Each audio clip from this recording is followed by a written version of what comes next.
Welcome to Raw History. Here, we cut through romanticization and speculation to show you, well, the unfiltered reality of human history. The Korean Peninsula's harsh winters, especially during the Chosin Reservoir campaign in November 1950, really underscored the need for improved cold weather gear. Temperatures dropped to -35 degrees Fahrenheit, and inadequate footwear led to severe frostbite cases, which resulted in amputations and, sadly, loss of life. The 1st Marine Division reported 7,338 non-battle casualties due to cold weather during the Chosin Reservoir battle alone. For every Marine killed by enemy fire, almost 2 were taken out by the cold. The World War II-era shoepacs that troops wore proved catastrophically inadequate, with their leather and rubber design just failing to prevent frostbite in Korea's extreme conditions. Recognizing the severity of the problem, the United States Army's Quartermaster Corps and the Navy Clothing and Textile Research Center in Natick, Massachusetts, began researching and developing specialized footwear capable of withstanding extreme cold. The goal was to create boots that were waterproof, highly insulating, and durable enough for combat conditions. The solution they developed would become one of the most effective pieces of cold weather gear ever produced, earning the nickname Mickey Mouse boots for their oversized, bulbous appearance, which, resembled the feet of the Disney character. Introduced in the early 1950s, the Type 1 Extreme Cold Vapor Barrier boots represented a significant advancement in cold weather footwear. Made of 2 layers of seamless rubber with wool and felt insulation sandwiched between, Mickey Mouse boots prevent heat from escaping while also preventing cold air and moisture from penetrating the exterior rubber layer. The boots can be worn in extremely cold weather, rated for temperatures down to -20 degrees Fahrenheit, with the liner-free interior retaining warmth by sandwiching up to 1 inch of wool, and felt insulation between 2 vacuum-tight layers of rubber. This vacuum layer insulates the wearer's feet, much like a vacuum flask, The vapor barrier concept addressed a fundamental problem that caused most cold weather injuries: moisture evaporation from feet. Water evaporation from the feet is actually the leading cause of frostbite and cold injury in winter. Traditional boots allowed perspiration to escape, which seemed beneficial, but in extreme cold, this moisture would freeze within the boot's insulation, destroying its thermal properties and creating direct contact between frozen material and skin. The vapor barrier prevented this moisture migration entirely, keeping insulation dry and effective throughout extended exposure to cold. The Mickey Mouse boots underwent extensive testing in Arctic conditions, including Alaska and Greenland. Soldiers reported significantly reduced instances of frostbite and improved overall foot health. The boots became standard issue for troops deployed in cold climates, first to the Marine Corps and then the Army, though they arrived too late to see service during the Korean War itself. The Mickey Mouse boots were first issued in the mid-1950s, just after the Korean War ended. Experience from that war prompted their design, but they were too late to help the Marines at Chosin Reservoir. The black Type 1 boots weigh 44 ounces per boot and are made with oil and diesel-resistant rubber, making them suitable for military vehicle operations and industrial applications. Both Mickey Mouse boots have an air valve on each boot. These air valves must be opened prior to flying to ensure that the air pressure differential between the walls of the boot and the outside air does not cause the boots to rupture. The vacuum seal that provides such effective insulation creates internal pressure changes at altitude that could damage the boot structure if not equalized. The boots feature rubber wedges on the heel and toe designed to lock into military standard ski and snowshoe bindings. This integration with other cold weather equipment made them practical for Arctic operations where soldiers needed to move efficiently through deep snow.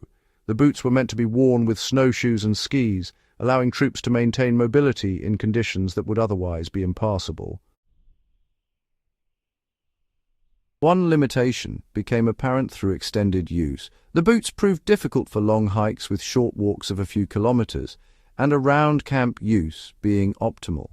The combination of weight, stiff rubber construction, and bulky profile made them less suitable for extended marching compared to lighter leather boots. However, for static positions, guard duty, and short-range patrols in extreme cold, they proved unmatched in effectiveness. Given the sufferings of soldiers at Chosin Reservoir, even with the prospect of Type 1 boots, the Type 2 was created to encompass the worst-case scenario need to field soldiers in the coldest conditions in which any military force could reasonably attempt to conduct operations, including Alaska, Siberia, and both Arctic poles. The White Bunny boot is an improved version of the Type 1 Mickey Mouse boot, designed for use in even more extreme cold weather, and rated all the way down to -65 degrees Fahrenheit. So, the boot is actually a bit bigger and heavier, about 8 ounces more per boot than the black Type 1, and that's mainly because of the extra insulation. The white coloration, well, it provides natural camouflage in snowy environments and also reflects sunlight, which helps minimize heat absorption. The nickname probably comes from the boot's white color, which is kind of reminiscent of the snowshoe hares you'd find around Fort Greely, Alaska. During the fall, the hare's fur changes from brown to white, and as winter comes on, you see more and more hares with their new white boots.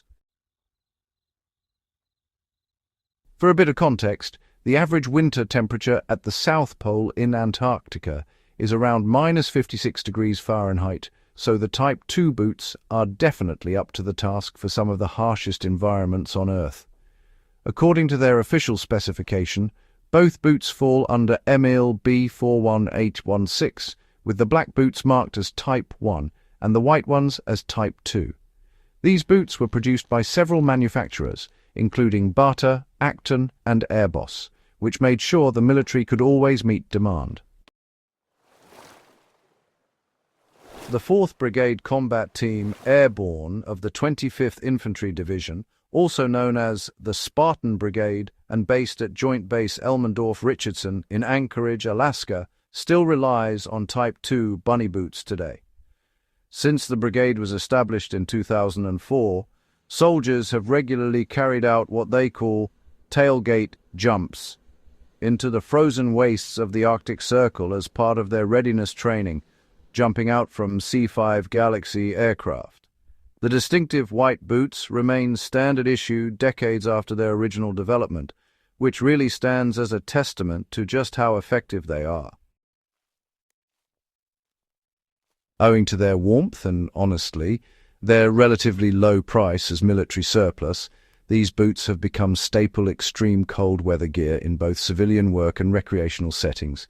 Bunny boots are a common sight in Arctic climates like Alaska and Minnesota. Hunters, workers, and even winter commuters who deal with slippery and icy surfaces have adopted them pretty widely. One hunter remarked that they wore the boots for an entire winter and never once had cold or wet feet. The boots' effectiveness in keeping feet warm and dry in cold, wet conditions, along with their suitability for snowshoeing, made them popular well beyond their original military use. In 2024, Alaska Gear Company announced that they had redesigned the original extreme cold weather vapor barrier boots, now simply calling them bunny boots. The updated version keeps essential features like the multi-layered insulation and waterproof rubber exterior, but now includes modern materials and ergonomic improvements, such as a moisture expulsion insole and a taller shank. The new design also eliminated the air valve, which addresses one of the original boot's maintenance requirements. This is, honestly, one of the rare cases where a military cold-weather innovation from the 1950s proved so effective that civilian manufacturers decided to reproduce it, even 7 decades later, rather than create entirely new alternatives. Subscribe to Raw History for evidence-based explorations of military innovations that solved real problems through genuine engineering. And hey, feel free to share your own experiences with cold weather gear in the comments below.